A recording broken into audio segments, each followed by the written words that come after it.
Հանրային ռադիոյի ուղիղ եթերում վերնատունն է, ես Նազել Յոհանյանն եմ, ողջույն սիրելի ռադիո լսողներ եւ Հանրային ռադիոյի Facebook-յան էջում այս պահին մեզ հետևողներ, դիտողներ, իմ հյուրն այսօր երգահան 80-ականների հայկական ռոքի առաջամարտիկներից երբեմնի Տեսիլք խմբի համահիմնադիր Խաչիկ Մելիքյանն է, ով երկար տարիներ բնակվում է Միացյալ Նահանգներում եւ ահա այսօր այստեղ է, մենք էլ առիթը բաց չենք թողել եւ նրան հրավիրել ենք մեզ հյուր Խաչիկի հետ մենք այսօր կխոսենք հայկական ու արևմտյան ռոքի առանձնահատկություններից եւ առհասարակ ռոքի մշակույթից ողջույն Խաչիկ, շնորհակալություն մեզ հյուրընկալվելու համար։ Բարև ձեզ, շնորհակալություն, որ ժամանակ գտաք զիս հյուրընկալելու։ Սիրով, Խաչիկ, շատ հետաքրքիր է թե ինչ է ռոք երաժշտությունը 80-ականներին, առհասարակ ինչ էր եւ ընդհանրապես երբ որ հիմնեցիք Տեսիլք ռոք խումբը։ Հավանաբար նախաբան կուզեմ ասել, որ այն ինչ որ պետք է ասեմ իմ անհատական սուբյեկտիվ կարծիքն է եւ հնարավոր է որ իրականության ամբողջությամբ չհամապատասխանի, բայց գոնե իմ կամ մեր մի փոքր խմբի տեսանկյունից է արտահայտվելիք այս խոսքերը հայկական ռոքը ձևավորվել է 70-ականների սկզբից, եթե ոչ 60-ականների վերջից, կարծեմ անցյալ մեր խոսակցության ընթացքում նշեցի, թե Դինամոյի հայտնի ռոք փառատոնը Դինամո մարզադահլիճի այժմ Վազգեն Սարգսյանի անվան ստադիոնի կողքը Դինամո մարզադահլիճ կար եւ որոշեցիք հերվից գալ ավելի։ Շատ հերվից, որ ես դեռ փոքր երեխա էի, երբ որ տեսա բազմություն էր հավաքված ու մայրիկիս հարցրի, ասի սրանք ովքեր են ու տարբերվող էին իրանք երիտասարդները, աղջիկներ, տղաներ եւ այլն, սովորական արտաքին չունեին։ Այդպես հետո հորեղբորս տղան խումբ կազմեց, ավելի հասուն տարիքում էի ես 15-16 տարեկանում, ասի այլ ես էլ կուզենայի այսպեսի խմբում մասնակցել, իրանք Led Zeppelin էին նվագում, Pink Floyd։ Բայց ինչու։ Ես չեմ կարողանա բացատրեմ, բայց ինչ որ ընդվզման, բողոքի, ինչ որ այդ տեսակ նոտա զգացի, որը որ արկա իրականությունից բավական տարբեր էր եւ միգուցե այդ երիտասարդական ավյուններ, այդ ոգիներ, այդ բողոքներ գրավում։ Հետո, չգիտեմ, երևի ընթացքում կասեմ, որ ինչպես commercialize արեցին, այսինքն երաժշտությունը ապրանքի վերածվեց եւ ռոքն էլ իր արժեքը կորցրեց, հետո երևի այս խոսակցության ընթացքում ես իմ կարծիքը կհայտնեմ այդ մասին, բայց 80-ականներին ուրեմն բակային խումբ էինք, աղջիկներ, տղաներ մեր բակում մեր փորձերը գնահատեցին, սիրեցին, մի քանի երգ մենք մեզնից հնարեցինք եւ այդպես այդ խրախուսանքներ երևի, եթե որևէ խրախուսանքի չարժանանային, երևի այդպես էլ դադարեինք եւ չձևավորվեր մեր խումբը։ Եվ շատ հետաքրքիր է թե որոնք են ձեր ամենավաղ երաժշտական այսպես ազդեցությունները եղել եւ ինչպես դրանք ձևավորեցին հատկապես խմբի հնչողությունը։ Pink Floyd-ի մասին պետք է ասեմ, որովհետև այն ժամանակ ամենագեղեցիկ երաժշտությունը ռոքի մեջ, ամենագեղեցիկը Pink մնացածը մի փոքր ավելի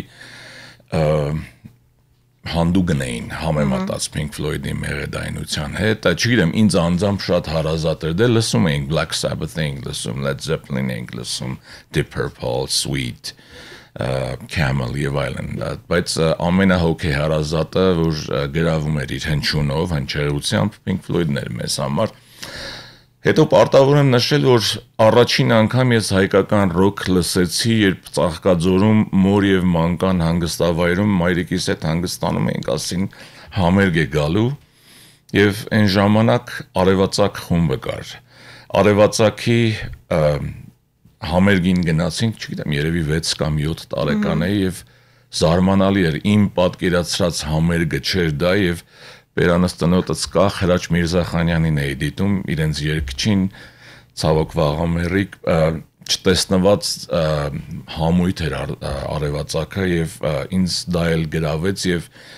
հասկացա, որ պարտադիր չէ օտար լեզվով ռոք երգել։ Երևի այդ տարիքում մտածեցի, չհասկացա, ենթագիտակցությանս մեջ մտա, որ այս մարդիկ ուրիշ երգեր են երգում, բայց հայերենով, ուրիշ են առումով, որ ռադիոյով, հեռուստատեսությամբ, ասենք Արտաշես Ավետյաններ, Լոլա Խոմյանցներ, հայկական էստրադան նկատի ունեմ։ Այո, ձեր պատկերացմամբ դա էր երաժշտությունը, չէ՞։ Դա պետք է լիներ, հա, երաժշտությունը եւ հանգարց ինչ որ ավելի հանդուգն ինչ որ նոտաներ, բողոք հրաչնել երկար մազերով եւ այլն, ասես տղան ինչի էսպես բան արեց, բայց անհասկանալի ձևով գրավիչ էր այդ ինձ համար այդ տարիքում անգամ։ Հետաքրքիր է, որ դուք ընտրել եք բոլորովին այլ մասնագիտություն, բայց փաստորեն զբաղվել եք երաժշտությամբ։ Ես չեմ ընտրել այս մասնագիտությունը, այսինքն ես մասնագիտությամբ Դուք մանկավարժ եք մասնագիտությամբ։ Մանկավարժ եմ մասնագիտ, բայց ես չեմ ընտրել, մայրիկս էր ընտրել, մայրիկս խնդրեց, որ ինչ ուզում ես արա, եթե նվագես, խնդրում եմ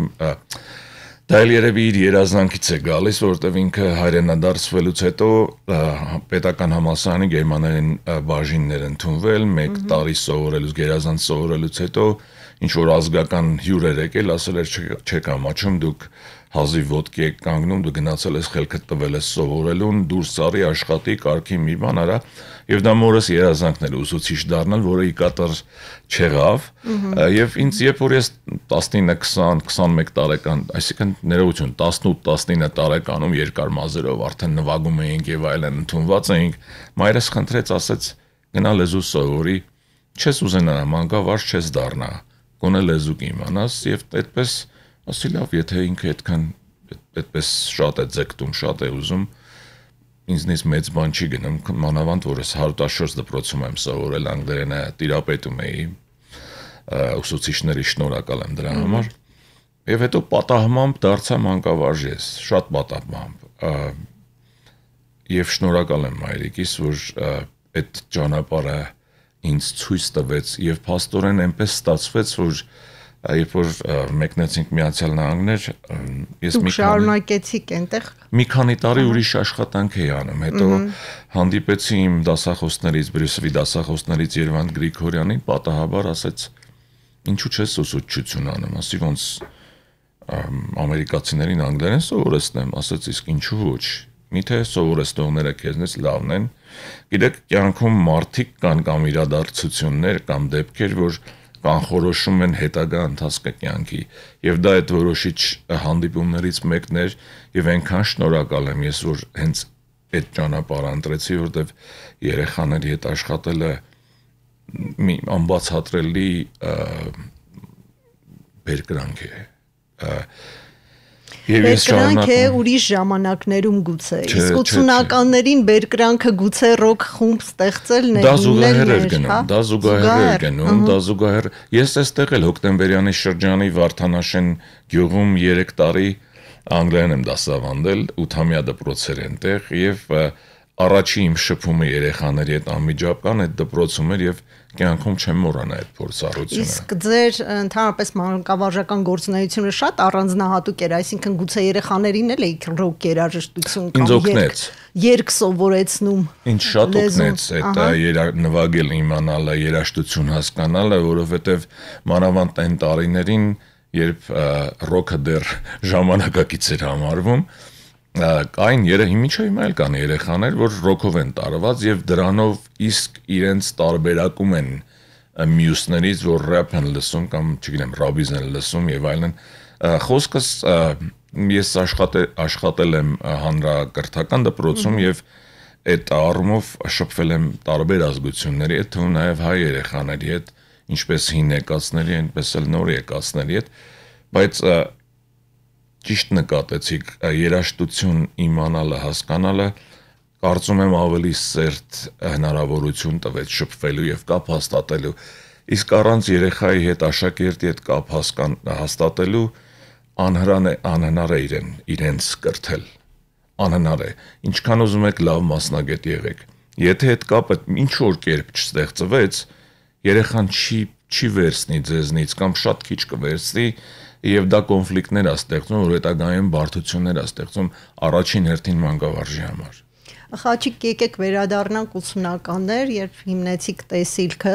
ընդհանրապես դժվար է սովետական ժամանակներում ռոք խումբ ստեղծել, ես գիտեմ այդ դժվարությունները ինչ մակարդակի կարող էին լինել, որովհետև ամեն դեպքում ռոք լսողներն ու ռոքով հետաքրքրվողները մի քիչ մարգինալ էին այդ ժամանակ, եթե ոչ ամբողջական, հա։ Մեզ հալածում էին։ Այո, հալածում էին ոչ միայն իշխանությունները, այլ նաև թաղի այսպես հեղինակությունները։ Չէ, այդպես բան չկար։ Ես անձամբ չեմ զգացել այդպես բան։ Լավ, այդ դա էլ եղել է ժամանակին, լսել եմ, որ այսպեսի ընդվզումներ են եղել ընդհանրապես թաղի տղաների ու ռոք լսողների միջև, սենց ինչ որ պայքարներ տարբեր տեսակի, բայց ամեն դեպքում դա այլ թեմա է։ Ես կուզեի խոսեինք առանձնահատկության մասին, ընդհանրապես խորհրդային միություն եւ ռոք երաժշտություն, դրանք ինչ որ անհամատեղելի են ու ես օրինակ լսում եմ խորհրդային տարիներին ստեղծված ռոք խմբերը, դրանք այնքան էլ չեն մոտենում ռոքին կամ մոտենում են, հետո այսպես հետ են գնում,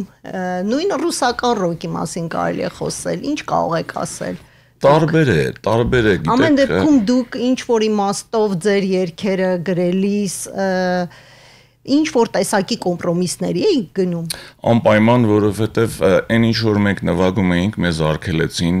կուլտուրայի մինիստրությունից այն ժամանակ հրավիրեցին ու ասեցին, այս հնչողությամբ ներողություն ձեզ եթեր չենք թողնի։ Գտեք կարգին նորմալ բառերով նորմալ երգեր եւ ստիպված էինք փոփ երգեր գնել, բայց ընթացքում էլ ռոքով էինք սկսել, մենք ռոքն էինք ուզում նվագել եւ ինքնաբերաբար ստեղծվեց մի ժանր,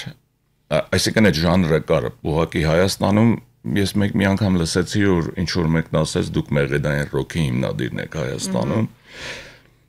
Էդ էլ ասեմ որ Հայաստանում հայկական հեռուստատեսության հաղորդումներից կարծեմ առավոտ լուսոն հրավիրել էր տարիներ առաջ ասեց դուք հայկական ռոքի հիմնադիրն եք ասի ոչ չի կարելի այդպես մի բան ասել որտեղ մեզնից առաջ շատ ու շատ խմբեր կային առաքյալներ են եղել արևածագ եղել եւ ուրիշ խմբեր կային բայց երևի դժվարությամբ բայց կհամաձայնվեն որ քանի որ մեզ արգելում էին ռոքի երգել մենք փոփը խառնեցինք ռոքի հետ ինքնաբերաբար ստեղծվեց մեղեդային ռոքը փոփ երգեր գնում էինք համերգների Հայաստանում շրջագայությունների մեր փոփ երգերն էին սպասում մեզնից որտեղ հեռուստացույցությամբ փոփ երգերն էին հնչում ռոք էինք նվագում զարմանում էին ինչու հնչողությունը միա հետո այդպես կոմպրոմիսային տարբերակ ստեղծվեց եւ երևի դա էլ կանխորոշեց մեր ժանրը մեր նախընտրած տարբեր է ռուսական ռոքը տարբեր է հայկական ռոքը տարբեր է արևմտյան ռոքը մի ուրիշ տեսակ է չեմ կարող զուգահեռ դժվարությամբ կդժվարանան զուգահեռներ Եվ կարող ենք, եթե խոսենք ժամանակի մասին, այդ թվականի ստեղծված բոլոր խմբերն էր բնորոշ կոմպրոմիսային երգեր Չեմ կարծում, չէ, որովհետև խմբեր կային, որոնք եթեր դուրս չէին գալիս, դրա համար կոմպրոմիսի պարտադիր չէր գնալը։ Չէ, մենք, չգիտեմ, երևի այդպես էր կանխորոշված մեր ճակատագիրը, խմբեր կային, որ իրենք ինչպես սկսել էին, այդպես էլ վերջացրին կամ նույնիսկ մինչև հիմա շարունակում են անուններ կարող եմ տալ, բայց կարիք չկա։ 91-ին տեղափոխվեցիք Միացյալ Նահանգներ եւ արդյոք այն ռոքի մասին պատկերացումները, որ դուք ունեիք խորհրդային Հայաստանում, նույնն էր Միացյալ Նահանգներում եւ ինչ տեսակ, ինչ զգացիք, արդյոք ռոքը այնտեղ բոլորովին այլ ճանապարհով էր գնում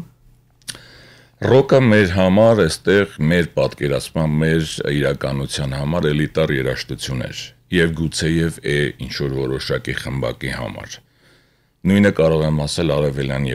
Եվրոպայում կամ Ռուսաստանում, չգիտեմ, այդ հատվածներում, Ճապոնիայում, Կորեայում, Միացյալ Նահանգներում ես զարմացա, երբ տեսա պուբլիկան, այսինքն հասարակությունը, ովքեր որովհետեւ Շատ տխուր էր, ասենք այդ մասն, որ համերգ էր գալիս, մեծ մասը, չգիտեմ, զարմացա իրենց տեսա, որ ես էլ իրենց կողքին գնացել եմ ու իմ նման մի քանի ոտքին, նույնը չէր պուբլիկան։ Իսկ ինչպեսին էր։ Հանդիսականը, Ինչպես ասեմ, ցածր, չեմ ուզում վիրավորեմ ոչ մեկի։ Լսողը չի, խոսքը լսողի մասին չի։ Մեզ մոտ ռոք համայնքը ավելի ինտելեկտուալ է, ուզում եմ ասել։ Երևի, այդ ավելի դիպլոմատիկ պատասխան կլիներ։ Ճիշտ ասեցիք, ես դժվարանում էի բառը գտնեի, հա, ավելի ինտելեկտուալ է։ Եվ դուք ինչ որ տեսակի հիասթափություն ունեցաք։ Այո, հիասթափություններ, անսպասելի էր ինձ համար, բայց դե ինչ կարող ենք անել։ Երաժշտությունից չեմ հիասթափվել, ուղղակի զարմացա պարզապես, որտեղ երաժշտությունը քո հետ ապրում է։ Բայց ամեն դեպքում դուք այնտեղ մի շատ կարևոր ալբոմ ձայնագրեցիք, չէ՞, հիմա իմ ձեռքի տակ էս Mysticity բանով։ Դա կարելի ասել իմ երազանքն էր։ Այո, եւ այդտեղ ձայնագրվել են ձեզ հետ միասին Rainbow-ի երգիչը։ Այո, շատ եւ ռոքի դասականներից Rainbow-ի երգիչը Dougie White-ը եւ Bobby Rondinelli-ին հարվածային գործիքների վրա նվագողը եւ մեկ երգել Derek Sherinian-ը կա։ Ինձ համար մեծ պատիվ էր այդ մարդկանց, ես իրենց տեսել եմ ստեղից, հետևել եմ եւ այլն, ասում եմ Երանի մի օր համերգին գնայի, կյանքումս չէի մտածի, որ իրենց այդ ալբոմ կարող է թողնեմ։ Երևի բախտս բերեց, երգիչը ասեց 1-2 ուղարկիր, եթե հավանեմ կերքեմ։ Հետո 1 երգեց, ասեց էլի ունես, էլի ուղարկեցի, հետո ասեց եթե մյուսներն էլ կուզես կերքեմ։ Մի քիչ դժվար էր, որտեղ ինքը Լոնդոնում հարվածային գործիքների վրա նվագողը Նյու Յորքում երկարում էր ահագին, ես գրում էի, ուղարկում էի Լոնդոն, Լոնդոնում ինքը ձայնագրվում էր, հետո ուղարկում էինք Նյու Յորք, Նյու Յորքում էին ձայնագրում, հետ էր գալիս, ես 0-ից նորից ձայնագրում էի իրենց պարտիաները թողած, մի քիչ դժվար, մի 2.5-3 տարի տևեց այս պրոյեկտը, բավական լավ ընդունվեց, կարծում եմ, եւ օրինակ ես անձամբ սիրում եմ ոչ հայտնի խմբերի պեղել գտնել եւ ասենք եթե գոնե մեկ անդամն է հայտնի իր անունով, ասենք իրենք համագործակցում են երիտասարդների հետ եւ շատ ինձ դուր է գալիս թաքնված ադամանդներ եմ ես իրենց ասում, հուսով եմ, որ ինչ-որ մեկն էլ մեր պրոյեկտը այդպես թաքնված ադամանդի տեղ կընդունի եւ կլսի եւ լսում են ահագին, որովհետեւ Spotify կայքը կա, Spotify-ով ահագին արձագանքներ եմ ստացել, նույնիսկ խրախուսում էին, որ երկրորդ follow-up ալբոմը անենք, ես որոշել էի, մի քանի երգ ձայնագրեցինք Dougie-ի հետ, բայց հետո զգացի, որ գողանում են, գողացել են, իմ ալբոմը գողանում էին Չինաստանից, Ռուսաստանից, մեկ օրինակ գնում էին, 15-20 $-ով օրինակ, չեմ հիշում ինչքան էր, 2-3 $-ով բազմացնում վաճառում էին, եւ շատ ավելի շատ էին, այդպես ասացի, եթե այդպես է ես կնվիրեմ նոր երգերը, էլ ալբոմի վրա ծախսեմ, անի եւ այլն, ինչու պիտի ես աշխատեմ, ես ներդրում անեմ, ինչ որ մեկը շահի իմ աշխատանքի, իմ քրտինքի արդյունքում։ Դրանից հետո սկսեցի ուղղակի ովքեր որ գնահատել էին նախորդը, առանձին email-ով ուղարկում էի իրենց եւ շատ շնորհակալ էին այդ մարդիկ։ Բայց ռոքը նաև այնպիսի մի ժանր է, որտեղ սոցիալական անարդարությունների, քաղաքական խնդիրների, անձնական պայքարների, չէ, այսպես նաև խոսելու համար է։ Ինչի մասին էր ձեր երաժշտությունը։ Մենք սկսեցինք օրինակ մեր ամենահին երգերից մեկը, որ կարծեմ անցյալ կամ նախանցյալ տարի տեսագրվեցինք, ձայնագրվեցինք Ռոմիկ Մխիթարյանի հետ, Էլիպսի, անդեմ պատերազմի էր։ Մենք 19 տարեկանում ենք այդ երգը գրել, բիրտ աստված պատերազմի, որ բերում է սով համաճարակ։ Եվ այդ երգը երանգավորեցի, մեր հակապատերազմական երգ էր, օրինակ մնացյալը քանի որ մեղեդային ռոքն ենք ընտրել, ասենք բողոքի նոտան երևի առանձին երգերում էր 1, 2, 3 երգեր, մնացյալը ավելի չգիտեմ, երևի սիրո մասին էր բնական է, բոլոր խմբերն էլ ինչ որ սիրո մասին երգեր ունեն եւ չկա այդպիսի ընդվզում մեր երգերում ընդվզում չկա, խոհափիլիսոփայական կա երգեր Վերջերս մի քանի տարի ես տարվել եմ Համո Սահյանով եւ իր բանաստեղծությունները ականջիս երգ են բերում ու եւս մեկ անգամ գալիս են հերքելու իմ կարծրատիպը, որ պետք է սկզբից երաժշտությունը գրես, նոր վրան բառերը ես մի 10 տարի առաջ եթե ինձ ասեին որ Հետաքրքիր է Համո Սահյանը եւ ռոկը շատ անհամատեղելի է թվում Գիտեք ինքը երգ է Համո Սահյանը այսօր իր որդու հետ խոսեցի անկի որ ով ընկերս է այնտեղ ասի այս մարդը երաժիշտ սա ասես չէ ինքը երաժշտության առանձնապես երաժշտական հատկանիշներ չուներ ասի չի կարող պատահի որովհետեւ իր ռիթմ կա Համո Սահյանի բանաստեղծության մեջ յուրահատուկ բանաստեղծությունների մեջ յուրահատուկ ռիթմ կա, որ ես զգում եմ։ Գուցե չի արտահայտվել իր մոտ դա, ասենք երաժշտական ձիրքը, գիտեք, եթե երիտասարդ տարիքում չբացահայտվես, 70-80 տարեկանում հազվադեպ է որ մարդ գնում երաժիշտ է դառնում կամ սովորում։ Իր բանաստեղծությունների մեջ յուրահատուկ ռիթմ կա, որ ին ականջին երգ է բերում եւ շատ հարազատ է։ Խաչիկ Mysticity-ին իմ տպավորությամբ տեսիլքի մի յուրօրինակ շարունակությունն էր, որովհետև այդ նույն տեսիլքի կարծեմ, տեսիլքը կա նաև Mysticity-ի մեջ, չէ՞։ Անպայման, որտեղ երգեր ունենք։ Եվ արդյոք դա ինչ որ իմաստով նոստալգիայի կամ ինչ որ կարոտի Հայաստանի անցյալի ձեր խմբի հետ կապված Անպայման, որ ես խոսք եմ տվել, ցավոք մեր երկու երգիչներն էլ մահացան, ես հիմա որ երգում եմ, ստիպված եմ երգում, որովհետև մեր երգիչները դադարել էին երգելուց, նույնիսկ մահանալուց առաջ եւ մեր առաջին երգիչին Հարոթին Ստամբոլյան հազիվ համոզեցի, որ գոնե մի քանի երկարի ձայնագրվի հիշատակի համար, ինչեւ համոզեցի, չգիտեմ ինչպես համոզեցի, բայց ստացվեց, ինքը հավանեց, դուրը եկավ եւ այլն, հետո իրենք ակտիվ չէին, դրա համար ստիպված երգեցի։ Կարոտ ասեցի, կարոտը իմ ընկերն է, հիմա էլ է նստած կողքս։ Ենթագիտակցաբար Կարոտը իմ հետ համակայլ ապրում է, իմ կարոտը իմ գոյության, էության մեծ մասն է Հայաստանի, իմ երիտասարդության, իմ ապրած նախորդ կյանքի եւ ինձ ապրեցնում է, օգնում է, շատ է օգնում այդ կարգ։ Մեկ-մեկ տանջում է, բայց նաեւ օգնում է, իմաստ է տալիս, գույն է տալիս, սևակը լավ բառեր ունի եւ գրքի մեջ գրել եմ այդ մասին, չգիտեմ, եթե հիմա կարողանամ գտնել այդ տողերը Եկեք այդ գրքի մասին խոսենք, քանի որ ռադիոլսողին էլ նաև տեղեկացնենք, որ այս տարի դուք նաև գիրք տպեցիք ձեր էսսեների ժողովածուն,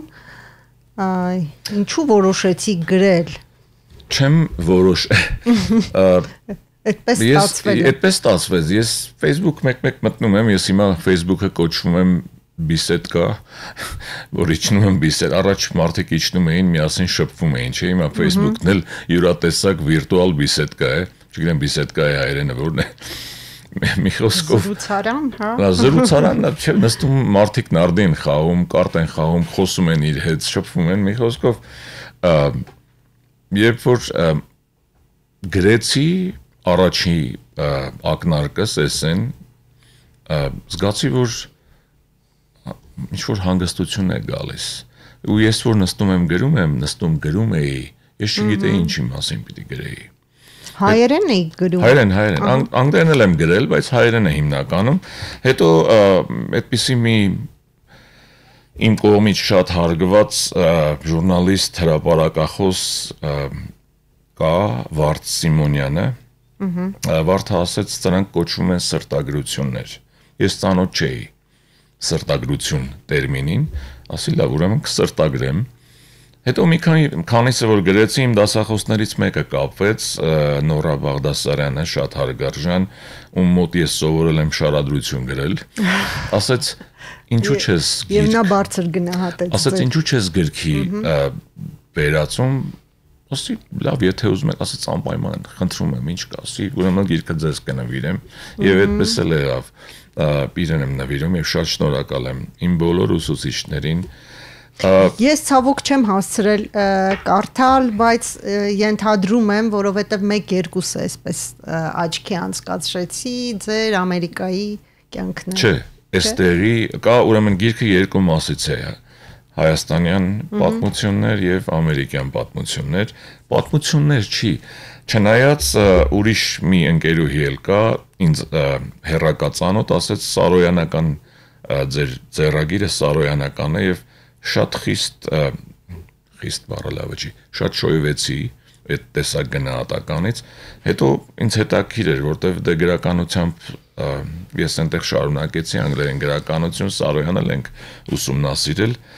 գրական վերլուծություն եւ այլն, Սարոյանն էլ սկսեցի կարդալ, տարօրինակ էր նմանություններ գտա եւ ուրախացա, որ անկախ ինձնից ենթագիտակցաբար որ Սարոյանական ոչ կա։ Եվ ուրիշ մի ընկեր էլ ունեմ, շատ լավ գրող է, պատմական գրքեր է գրում, Կարենը Խաչատրյան, Խաչկարը, Միացյալ Նահանգներում հայտնի եւ այստեղ էլ են ճանաչում իրեն։ Գրող է, ասեց քո համադրումը խոսակցականի, հետո ես այնտեղ հայրենադարձների բարբար, լեննականի բարբարն եմ օգտագործում եւ այլն, իմ կերտած չէ, իրական կերպարների արտահայտման ժամանակ ինչ որ համոհոտ է գալիս երևի տալիս եւ գունազարդում է, հա։ Խաչիկ մեր ժամանակը մոտենում է ավարտին, ես կուզեի այո, փաստորեն։ Լավ ասեցի, չէ։ Եկեք վերադառնանք ռոքին, այսօր մեր ժամանակներում ռոքը չի սահմանափակվում միայն մի քանի հիմնական ուղղություններով, այլ այսպես ներառում է անթիվ անհամար ենթաժանրեր։ Գիտեք ռոքը երբ մեռավ կներեք, որ ռոքը մեռավ մասսայական մշակույթ լինելուց մեռել է ռոքը հիմա սպանեցին, չի մեռել, բայց սպանեցին են երբեմնի իր համբավը, երբ որ ներքնազգեստով շեք աղջիկներ դրեցին կլիպների մեջ եւ ապրանքի ֆորմա տվեցին, ռոքը դա չէր, երբ որ սկսեցին շահագործել անխնա ձևով ռոքին, նայում ես գեղեցիկ երաժշտություն, բառերը ամեն ինչ տեղը անկապ ինչ որ շեք աղջիկներ 3-4 հոգի ներքնազգեստերով անկապ շարժումներ են անում, ոչ մի կապ չունի։ Օրինակ էլ կարող եմ ասել, White Snake-ը երգեր ունի, որ չնայես վիդեոները, օրինակի համար արվեստի գլուխ գործոցներ են, նայում ես, չես ուզում անգամ լսել այդ երգը։ Վիդեոկլիպները սպանեցին ռոք երաժշտության երբեմնի համբավը։ Ուրիշ ուղղություն վերցրեց, իմ կարծիքով, այն դասական ռոքը, որ կար Led Zeppelin-ի, Black Sabbath-ի։ Գուցե ժամանակը փոխվեց։ Ժամանակն էլ անպայման փոխվեց, բայց հիմա ընդհանուր առմամբ երաժշտությունը ապրանք ավելի շատ է, այն ժամանակ էլ էր տենց, հիմա ավելի շատ են ապրանք սարքել ու վաճառքի առարկա են դարձել եւ քիչ է հետաքրքրում դրա իրական արժեքը, as long as կվաճառվի, որ վաճառվեց ուրեմն լավ է։ Խաչիկ, վերջում ուզում եմ մի հարց ձեզ տալ, դուք ռոքով գումար վաստակել եք։ Եվ Հայաստանում եւ վաստակել ենք։ Միացյալ Նահանգներում չէի կարող վաստակել, այսինքն այդ ալբոմը մենակ ինչ որ բերեց եկամուտ, բայց իմ ներդրած Բայց կարծում եմ Հայաստանում էլ ոչ, որովհետեւ ժամանակ վաստակել ենք, մենք 87-ից մինչեւ 90 թիվը շրջագայել ենք ամբողջ Հայաստանով։ Երևանում այդքան հարգի չէր, այդքան ոնց որ Լեննականում կամ Կիրովականում կամ չգիտեմ Ալավերդիում եւ այլն ռոկը ավելի շատ էր գնահատված, թողներ են ինձ իմ երևանյան ընկերները, բայց այնտեղ ավելի մեծ էնտուզիազմով էին ընդունում։ Մենք բազմաթիվ անգամներ նույնիսկ այն վիճակի էինք հասել, որ ասում էին նոր մի ամիս առաջ ենք գնացել Լեննական կամ Ալավերդի, հիմա ուր ենք գնում, գնանք որ ինչ անենք, չէ ոչինչ թող գան։ Խոսքով շատ սիրված էր ձեր խումբը։ Սիրված էր, որտեվ արգելված պտուղ էինք։ Այո։ Եվ կարողանում էինք համադրել թույլատրելին անթույլատրելիի հետ։ Շատ լավ, թերևս այսքանը ես կուզեի ուղղակի շատ կարճ մեկ նախադասությամբ ասեիք, թե վերջում, թե ռոկը ինչ կարևոր արժե համակարգ է բերել, ինչ մշակույթ է բերել, ընդհանրապես մարդկության համար ու նաև ձեզ համար։ Ռոկը ինձ համար եւ կարծում եմ մարդկության համար ինքնաբուխ շարժում էր, արհեստական չէր եւ դրա համար արժեքավոր էր։ Հետո սկսեցին արդեն ինչպես արդեն ասացի, ապրանքայնացնել, այդպեսի բառ չկա հայերենում, բայց օգտագործեցի։ Դուք կարևորում եք իր ինքնաբուխ լինելը։ Այո, genuine, մենակ ինքնաբուխ չէ, արդար անկեղծ էր։ Այո։ Անկեղծ էր եւ դրա համար էր գնահատել եւ այն ինչ որ անկեղծ է, այստեղից է գալիս։ Գնահատելի է։ Անպայման իր կնդրին կգտնի։